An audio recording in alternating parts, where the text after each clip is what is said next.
The Selfish Giant. Understanding the text. Where did the children used to play? The children used to play in a beautiful garden of the giant during afternoon time after school. What did the snow and the frost do to the garden? The snow and the frost were the two agents who appeared in the giant's garden after the rude behavior of the giant against the children. The snow covered up the grass with her great white cloak, and the frost painted all the trees silver. They even invited the north wind to stay with them. What did the giant hear when he was lying awake in bed? The giant heard some lovely music of his little singing bird, Linnet, when he was lying awake in bed. Why do you think spring season never came to the giant's garden? I think the spring season even became sad along with the children. She became so angry and never came to the giant's garden to find the giant's rudeness and selfishness against the innocent children. How did the giant realize his mistake? The giant realized his mistake by experiencing unusual changes in his garden. He found out snow, frost, north wind, fog, etc. in his garden. He felt guilty himself for all those acts which he had done against the children. When the children reappeared in his garden, the garden once again bloomed with leaves and flowers. He even heard the chirping of birds in his garden. Thus, he realized his mistake. A reference to the context. Read the extracts given and answer the questions that follow. A. How happy we were there, they said to each other. First question, where does there refer to? There refers to the giant garden where children used to play after school. What does they refer to? They refers to the children who used to come and play in giant's garden after school.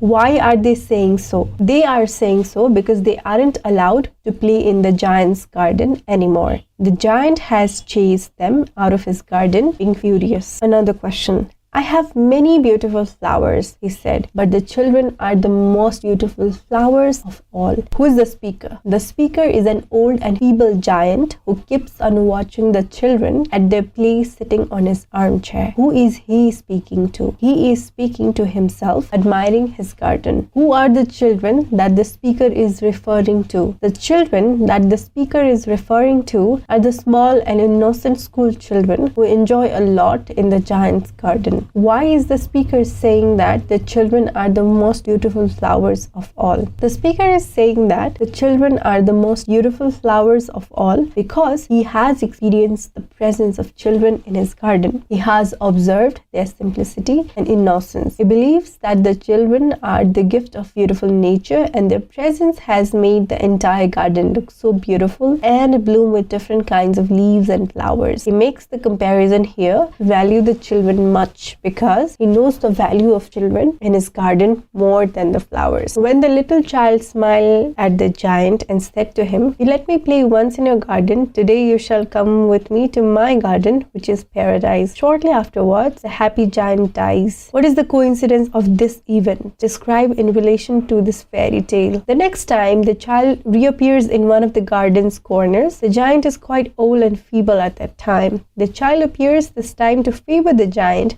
who once had favored him to play in his garden. The giant keeps on searching and waiting for the little child. He is in reality alive only to meet the enchanted little child. Finally, after the little child's words, he dies in the very afternoon. The story makes use of personification as one of the main figures of speech. Cite 3 examples of personification from the story. What is the significance of the seasons personified in the story? Here, the writer has perfectly used a figure of speech.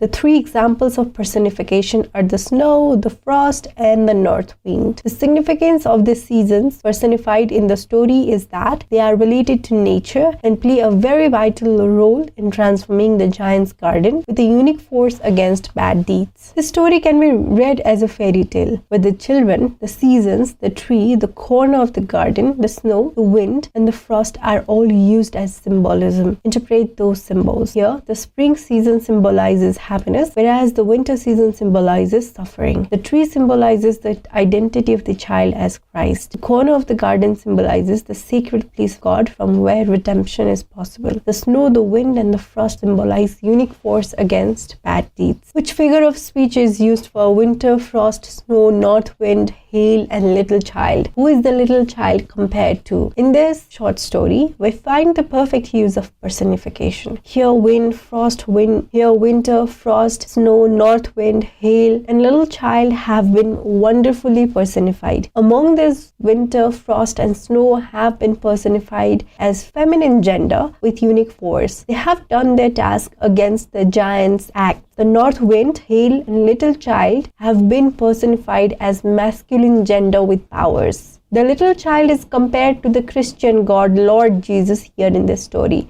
This little child has been presented with divine powers, who has the powers to change each and everything. Due to his presence, the garden has been bloomed with beautiful leaves and flowers. The signs of 2 nails on the palms and feet of the little child have reminded us of the crucifixion of Lord Jesus.